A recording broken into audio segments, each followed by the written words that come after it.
सुप्रभात बच्चों, मैं सतीश हिंदी शिक्षक। प्यारे बच्चों, आज हम पढ़ेंगे हमारी कक्षा 8 की हिंदी की पाठ्य पुस्तक वसंत भाग 3 में संकलित एक कविता जिसका शीर्षक है ध्वनि।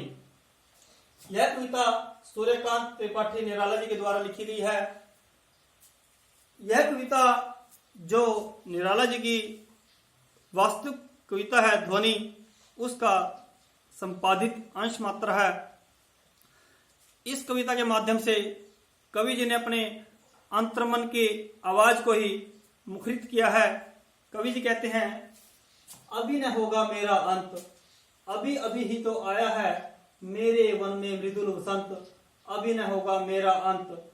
हरे हरे पात, डालियां कलियां कोमल गात, मैं ही अपना स्वप्न मृदुल कर फेरूंगा निंद्रित कलियों पर, जिगा एक प्रत्युष मनोहर, पुष्प पुष्प से तंद्रालस लालसा खींच लूंगा मैं, अपने नव जीवन का अमृत सहर्ष सींच दूंगा मैं, द्वार दिखा दूंगा फिर उनको, है मेरे वे जहां अनंत, अभी न होगा मेरा अंत।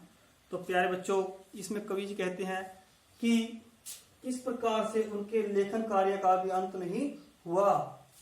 तो कुछ लोग उनको कहते थे कि शायद निराला जी के लेखन कार्य का यहीं पर अंत होगा।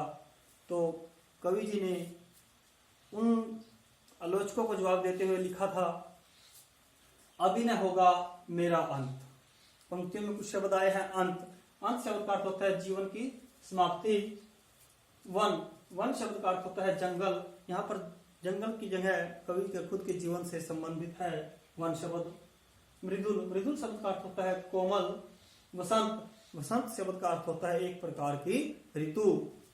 तो कवि जी कहते हैं, अभी न होगा मेरा अंत, अभी मेरा अंत, अभी मेरे जीवन की समाप्ति नहीं होगी। अभी अभी तो आया है, अभी कुछ ही समय पहले तो आया है मेरे वन में मृदुल वसंत, मेरे जीवन में वसंत रूपी शिशु का आगमन हुआ है कुछ ही समय पहले। अभी ना होगा मेरा अंत।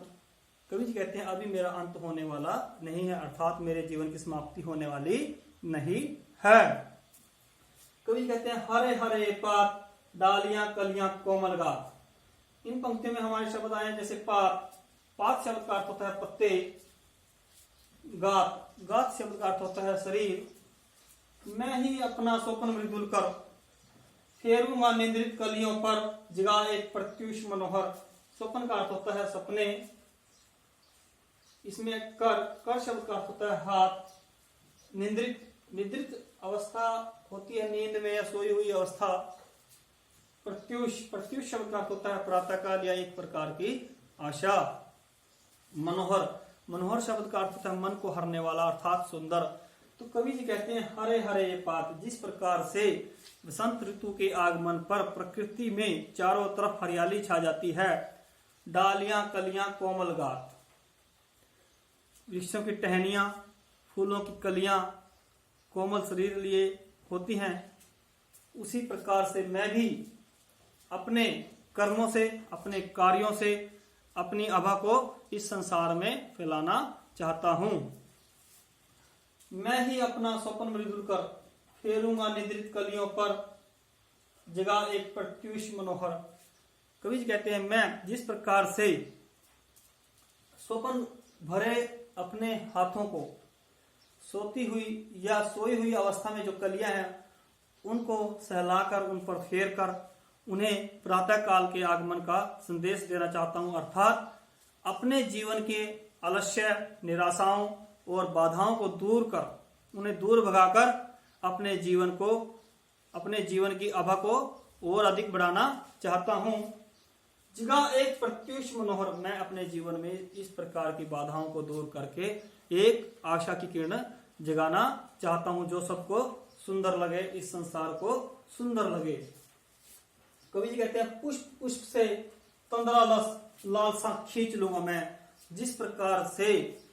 अब इनमें हमारे कुछ शब्द आए हैं तंद्रालस शब्द का अर्थ होता है नींद से उत्पन्न आलस्य। जब हम सुबह सुबह उठते हैं तो हमारी आंखों में नींद के कारण कुछ आलस्य होता है, उसको बोलते हैं तंद्रालस्य।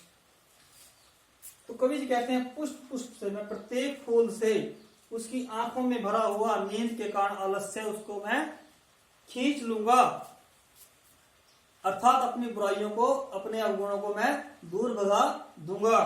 अपने नवजीवन का अमृत, जिस प्रकार से पौधों को अगर हम सींचेंगे, उन पौधों पर फिर हमें नए नए पुष्प या नए नए फूल दिखाई देते हैं जो कि लंबे समय तक खिले रहते हैं। उसी प्रकार से कवि जी कहते हैं कि मैं अपने अवगुणों को दूर भगाकर अपने नवजीवन अर्थात नए प्राणों के साथ, नई शक्तियों के साथ, नई ऊर्जा के साथ, नए कार्यों के साथ सफलता की तरफ आगे बढ़ता रहूंगा और सफलता को प्राप्त कर लूंगा। द्वार दिखा दूंगा फिर उनको, मैं अपने कार्यों की वजह से अपने आलोचकों को यह दिखा दूंगा कि है मेरे वे जहां अनंत। अभी मेरे अंदर क्या दिखाना चाहते हैं? अभी मेरे अंदर बहुत से गुण विद्यमान है जो कि अदृश्य हैं, जो कि मुझे अभी पता भी नहीं। मैं उन गुणों को भी इस संसार के समक्ष प्रकट कर देना चाहता हूं। कवि जी कहते हैं द्वार दिखा दूंगा फिर उनको, है मेरे वे जहां अनंत। अभी मेरे अंदर इस अनंत, अनंत से अर्थ होता है जिसका अंत न हो, अर्थात अभी मेरे जीवन का अंत नहीं होने वाला। अभी तो मैं इस प्रकार के कार्य करूंगा कि संसार मेरी खायती माने, संसार मुझे जाने।